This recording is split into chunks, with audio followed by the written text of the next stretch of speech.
entendemos los tiempos de Dios, pero también no hemos entendido la fiesta del Señor, en el cual el Nuevo Testamento dice que son sombras proféticas de cosas por venir. Las profecías en las fiestas del Señor, presentado por Michael Root. Shalom, ese es Michael Root en los jardines arqueológicos del Ofel en Jerusalén. Durante muchos años he subido a Jerusalén para las fiestas de Dios durante la primavera y el otoño. Siempre hay emoción en el aire conforme la gente de alrededor del mundo suben a Jerusalén con una expectativa espiritual. He sido recompensado con aventuras de aprendizaje que llenan cada vez. Gran parte de nuestro aprendizaje ha venido de ensayar las direcciones de sacerdocio entre las ruinas del templo, caminar por los lugares donde caminaron, volviendo a actuar los bikurim o la cosecha de los primeros frutos, investigando polvorientos textos en los archivos de Jerusalén. Nuestras experiencias en la tierra de Israel nos han permitido entender pasajes del Nuevo Testamento que me habían obsesionado desde que era adolescente. He visto la mano del Todopoderoso moverse en forma milagrosa para contactarnos con la gente correcta y en el lugar correcto para obtener respuestas a preguntas por las cuales había orado durante 30 años. Esas respuestas llegaron de modo que pudiéramos conocer la verdad de las Escrituras y de modo que pudiéramos conseguir por un camino de descubrimientos que será una luz para la próxima generación. Únese a nosotros en los estudios de televisión de Lester Summerall, donde se grabó esta presentación de multimedia sobre las profecías de la fiesta del Señor ante estudiantes de profecía bíblica reunidos por el Club de la Profecía. Ese es el curso Profecía Bíblica 101. Ahora, el episodio número 12 de la serie de 26 partes sobre las profecías en las fiestas del Señor, los bikurim, la ofrenda de los primeros frutos.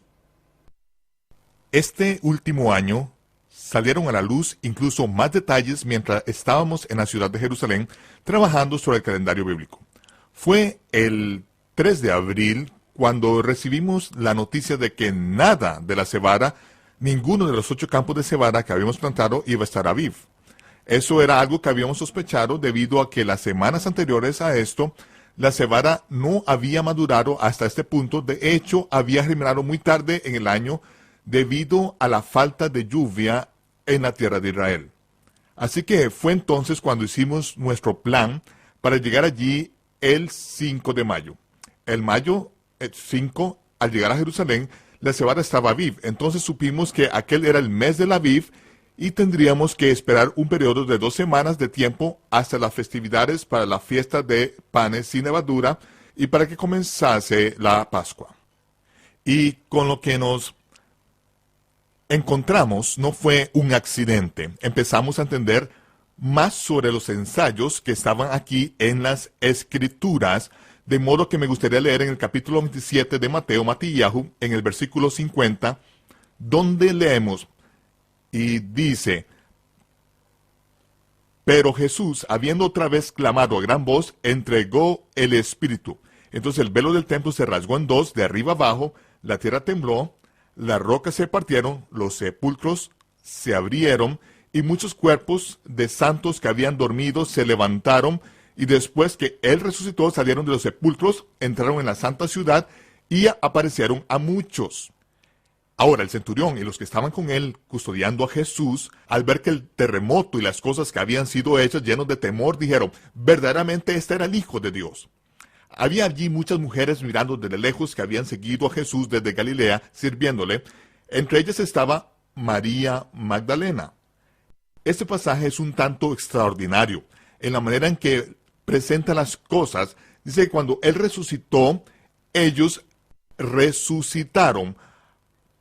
Para empezar, habla de cuando la tierra tembló, las rocas se partieron, los sepulcros se abrieron. De inmediato se refiere a cuando Él resucitó. Después de su resurrección, ellos resucitaron. Y está hablando acerca de todas estas cosas justo antes de llegar al final ingenioso. En otras palabras, está hablando de la resurrección, acerca de la resurrección de estos santos, pero está dando detalles sobre algo que aún faltan 3 días para que suceda.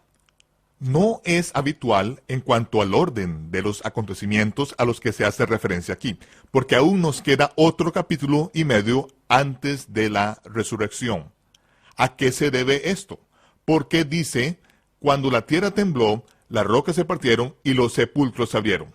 Esto es algo que no quedó claro hasta este año en Jerusalén en la fiesta de Pesach, cuando estábamos repasando algunos escritos judíos antiguos allí en la ciudad de Jerusalén, y descubrimos que los sacerdotes plantaron la cebada en la ladera del Monte de los Olivos, al otro lado del puente sobre el valle de Cedrón, en la región del Valle de las Cenizas, que es un sector protegido.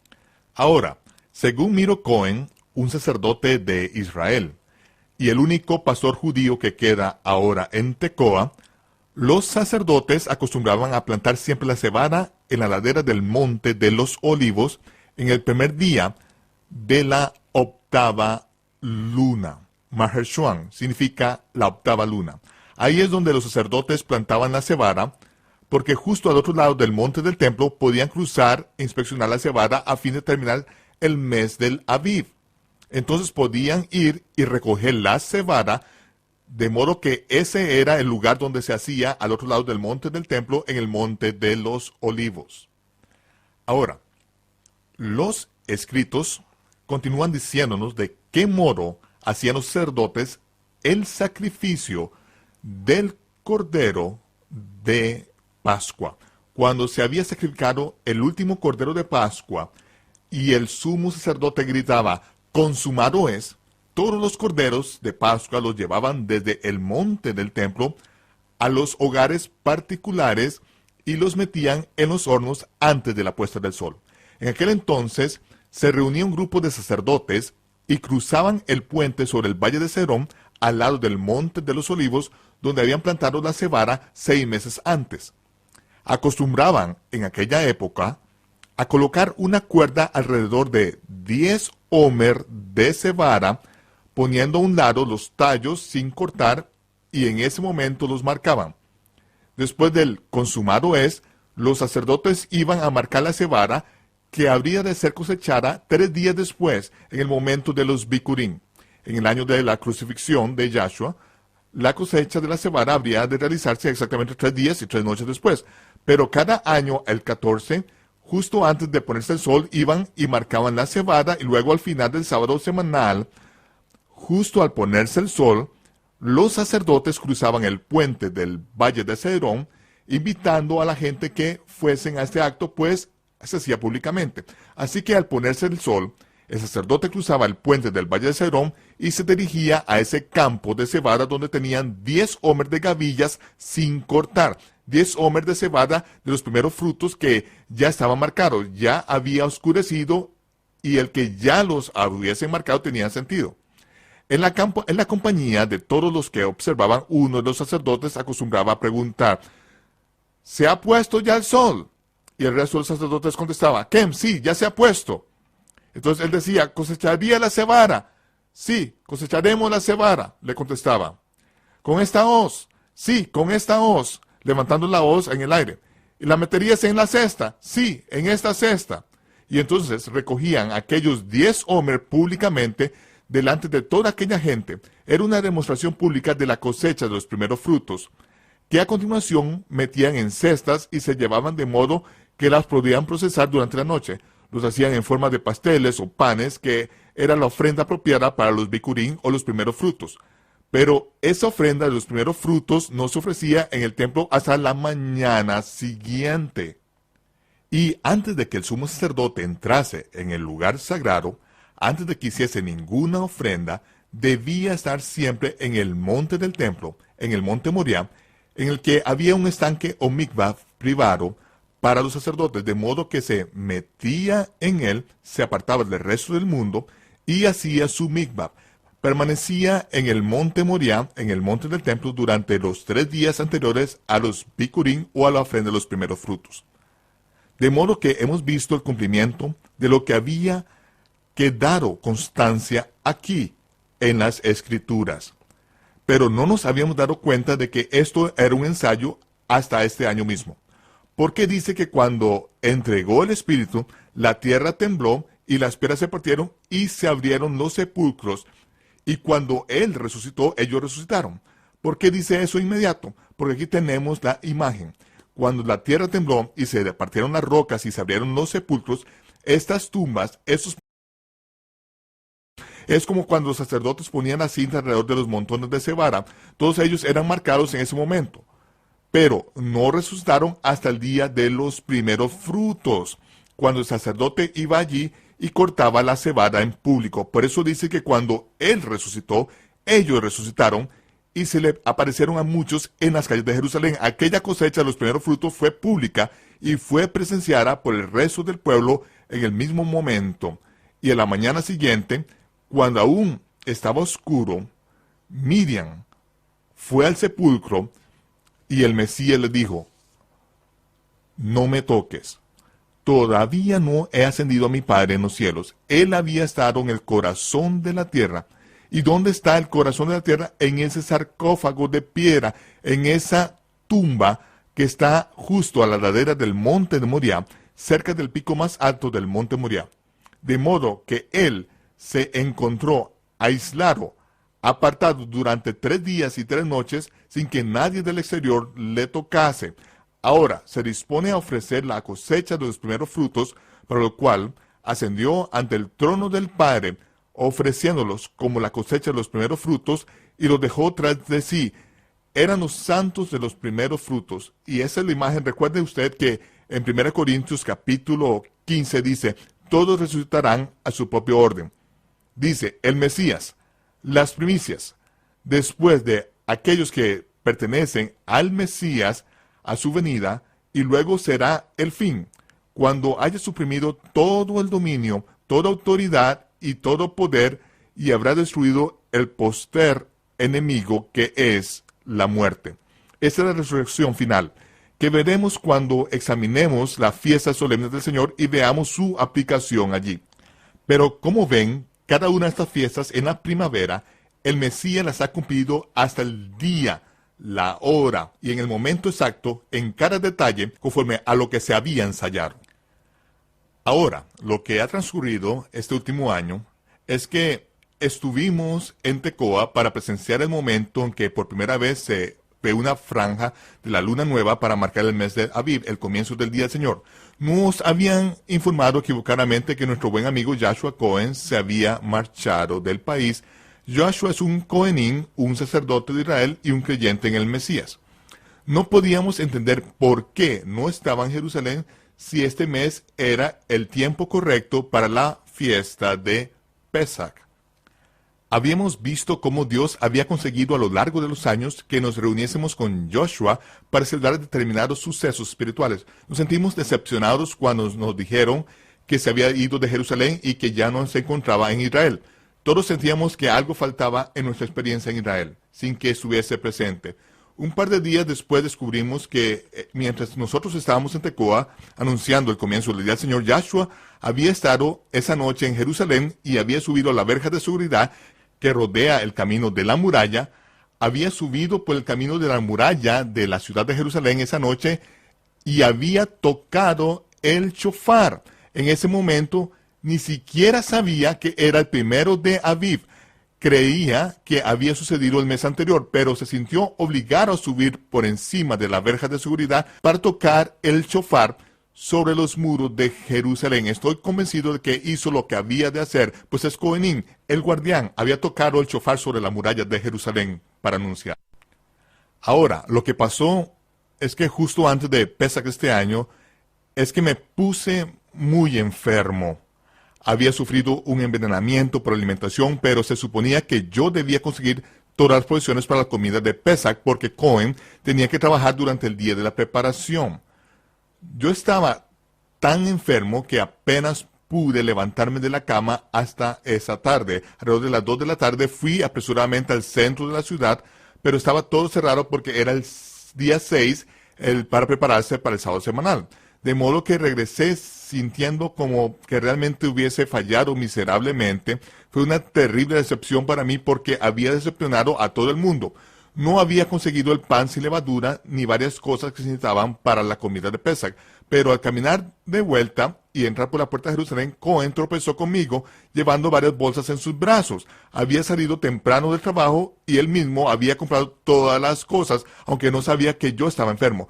Y no había podido hacer la compra y nos dirigimos al lugar donde íbamos a preparar la comida de Pascua.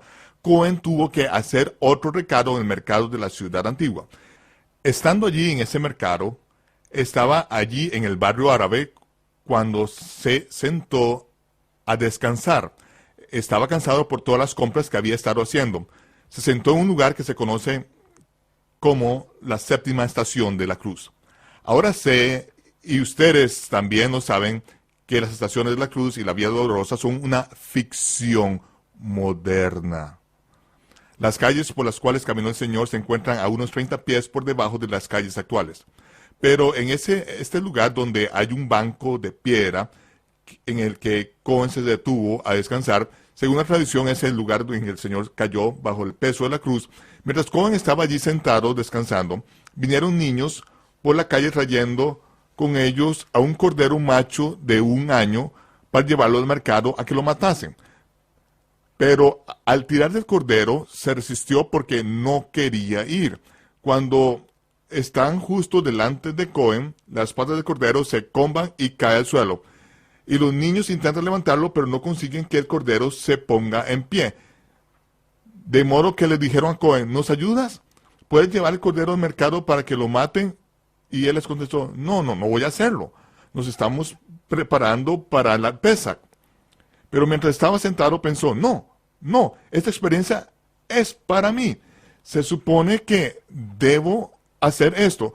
Cohen se acercó, agarró por debajo del cordero y lo cogió en sus brazos, y tan pronto lo cogió en sus brazos, el cordero apoyó su cabeza sobre el pecho de Cohen y lo llevó al matadero. Cohen regresó del mercado y entró en la cocina donde yo estaba preparando el haroshet y algunas otras cosas para Pesach. Al entrar por la puerta, el aroma invadió el cuarto. Entonces me explicó lo que había pasado con el cordero. Cuando me contó el incidente, le dije, esta es la hora misma en que los corderos de Pascua los llevaban al monte del templo para el sacrificio. Ese es el día 14, es el día de la preparación. Justo cuando él estaba llevando el cordero al matadero, era el momento en que los corderos de Pascua estaban siendo sacrificados en lo alto del monte del templo hace justo 2000 años atrás. Entonces Joshua se fue para ducharse y cuando regresó tenía una paloma blanca en una jaula. El niño del vecino, cuyo apellido era Menorá, la luz, el candelero de 7 brazos, acababa de coger esta paloma blanca que era perfecta en las calles de Jerusalén. Había estado paseando llevando la mano una flecha no afilada. Esta perfecta paloma blanca estaba ocupada comiendo semillas en la calle, de modo que el niño la agarró metiendo la flecha en sus alas. Decidimos comprar la paloma por el precio de la redención. El precio de la libertad son 50 checos. A pesar de que el niño quería 40 checos, le dimos 50 checos por ella. A la paloma le pusimos por nombre Elías, y esa noche pasó Pesach con nosotros. Entonces, justo cuando se supone que Elías debe llegar, a la medianoche, descendimos por la muralla del oeste para poner en libertad a la paloma, pero la paloma no volaba. Bajo la luna llena de Pesach, se fue de nuestras manos, descendió y se encaramó en una de las mesas del rollo de la Torá, pasando toda la noche delante de la muralla. También llevamos con nosotros la copa de Elías a la muralla, puesto que Elías no se presentó en el apartamento, pensamos de descender a la muralla, y como es natural, esos son ensayos divertidos, porque no estamos realmente esperando que aparezca Elías, debido a que eso es algo que aún pertenece a un tiempo futuro, un futuro cercano. Espero con todo y con eso a un tiempo en el futuro, al examinar las fiestas solemnes del Señor, veremos de que la manera en que encajan todas estas cosas. De modo que hay cosas que suceden en la tierra de Jerusalén, como dice el Malach, el ángel va delante de nosotros a preparar el camino para la fiesta. Yo encuentro que esa es una realidad cada año cuando voy a la fiesta en otoño, a la fiesta de Sukkot y a la fiesta de la primavera, a regresar para la fiesta de Pesach. Vemos que todos los años se producen sucesos milagrosos que nos ayudan, dándonos más enseñanzas. Al estudiar la fiesta del otoño, veremos algunos de los sucesos que tuvieron lugar durante nuestro tiempo con los samaritanos durante la fiesta de los tabernáculos, que, de nuevo, nos permitieron entender más sobre las escrituras del Nuevo Testamento y la arqueología viva que es Y es durante la primavera, en la fiesta de Pesach, que el Cordero de Pascua es sacrificado en ese sábado semanal. Y como hemos mencionado, la ofrenda de los primeros frutos sucederá al final del sábado semanal. Así que cuando se puso el sol esa tarde, Cohen y yo cogimos una cesta y una hoz y dejamos atrás la ciudad de Jerusalén, pasando por la puerta del norte. Íbamos a pasar por el Monte de los Olivos, pero como es natural, actualmente no hay un puente sobre el valle, así que cogimos un taxi. Al salir por la puerta le pedí a un taxista árabe que nos llevase sobre el Monte de los Olivos. Y dijo que lo haría por 20 checos. Nos discutí con él y nos metimos en el auto. Y él apenas sí hablaba un poquito de inglés. Al bajar por la calle hay un cruce en la carretera. La mayoría de las personas que van al Monte de los Olivos acostumbran a ir por la derecha, pero yo sabía que teníamos que ir por la izquierda. Así que justo al llegar al cruce me disponía a decirle que fuese a la izquierda y él dio un viraje inmediatamente del carril izquierdo, de modo que no tuve que decirle nada. Cada vez que hemos subido a esta región donde habíamos plantado la cebada, cada vez nos habíamos perdido. Nunca hemos podido ir directamente allí. Y estoy allí buscando la carretera que marca a la dirección derecha, pero al descender al Valle de Cedrón y luego subir a la próxima colina, al decirle que fuese yo a la derecha, nuestro taxista dijo, sé dónde vais. Así que a partir de entonces no le dije nada más. Él giró por una carretera de tierra y luego torció por un camino de hierba que crecía en el centro y nos llevó justo al lugar que teníamos que ir. Nunca he podido llegar sin perderme, y él no tenía ni idea a dónde íbamos, pero nos llevó derechos al campo de cebada de los Cohenim. Cuando se puso el sol, le dije a Cohen, ¿se ha puesto el sol? Sí, se ha puesto. ¿Recogerás la cebada? Sí, recogeremos la cebada. ¿Con esta hoz? Sí, con esta hoz. ¿La meterías en la cesta? Sí, la meteré. Y allí recogimos la cebada en la ladera del Monte de los Olivos esa noche. Nos quedamos hasta cerca de la 1 de la madrugada. Era hora de que regresáramos a la ciudad antigua porque queríamos hacer los bikurim, o la ofrenda de los primeros frutos, al día siguiente. Y vuelvo a decir que se trata de un ensayo, no es algo que se haga de manera oficial. Así que estuve orando para encontrar un auto que nos llevase por el camino de regreso largo. Al marcharnos, estábamos bajando por una larga colina y me di cuenta que en realidad necesitábamos un auto para subir la próxima colina. Así que Cohen y yo estábamos hablando, eran la 1:30 de la madrugada, al bajar la colina, cuando pasó un auto a nuestro lado y se detuvo. Se le encendieron los faros de atrás y comenzó a retroceder hacia llegar a nuestro lado. Estábamos en pleno territorio árabe, así que tengo mi hoz en la mano y una navaja a un lado. Así que la moví un poco hacia adelante cuando el auto retrocedió y vimos que no había más que una sola persona. De modo que abrí la puerta y el conductor dijo, ¿necesitan que les lleve? A lo que les contesté, sí, a la puerta de Jaffa. Nos metimos y le pregunté, ¿cómo te llamas? Y me contestó, Samuel, que significa escucho. Le dije, has debido de oír del Señor porque hemos estado orando para que pasase un auto. Y él dijo, ¿sois creyentes en Yahshua? Y le dijimos, sí, sí. Así que pasamos un rato maravilloso de compañerismo con él, que habla un inglés quebrado, mientras que nos llevaba de vuelta a la ciudad. A la mañana siguiente nos levantamos temprano y subimos por encima de la verja de seguridad para entrar en el enclave arqueológico del muro sur del área del templo. Apenas pasaban unos minutos de las 6 de la mañana y teníamos nuestra cesta con nosotros. Llegamos al lugar y cuando íbamos a subir al muro del sur del templo por la triple puerta, vi que había un par de oficiales de la policía militar que nos habían visto entrar en el emplazamiento arqueológico y ahora venían hacia nosotros. Entonces le dije a Cohen, no digas nada, yo hablaré, no somos turistas, estamos aquí en obediencia a lo que dice la Torá de Dios, estamos aquí para ofrecer la ofrenda de los bikurim y yo hablaré. Así que fuimos a la triple puerta, que actualmente está cerrada, y allí leímos de las escrituras lo que se debe decir al presentar los bikurim o la ofrenda de los primeros frutos. Al comenzar yo a leer las escrituras, se acercaron los oficiales, se echaron un poco atrás y se quedaron observando lo que hacíamos. Tocamos el shofar e hicimos todo lo que se suponía que debíamos hacer, mientras que ellos permanecían allí observando todo sin decir una sola palabra, y luego nos fuimos. ensayamos cada detalle hasta las horas mismas en las que se hicieron estas cosas hace 3000 años. Sí, caminamos haciendo estas cosas y la mayor parte fueron por casualidad. Michael Root regresará en tan solo unos momentos. Si usted, al igual que yo, se preguntaba acerca de lo que le sucedió a todos los santos que fueron vistos por muchos en las calles de Jerusalén, espero que ese entendimiento de los Bikurim, o el ensayo de la cosecha de los primeros frutos, ponga esta pregunta en un descanso confortable. Así como esos creyentes se deleitan en la presencia del santo, nosotros podemos tener confianza que en la resurrección del último día, nosotros también seremos vestidos con un cuerpo incorruptible. Un día el capitán de nuestra salvación será revelado desde el cielo con los ángeles de su poder, aplastará todo principado, poder y dominio.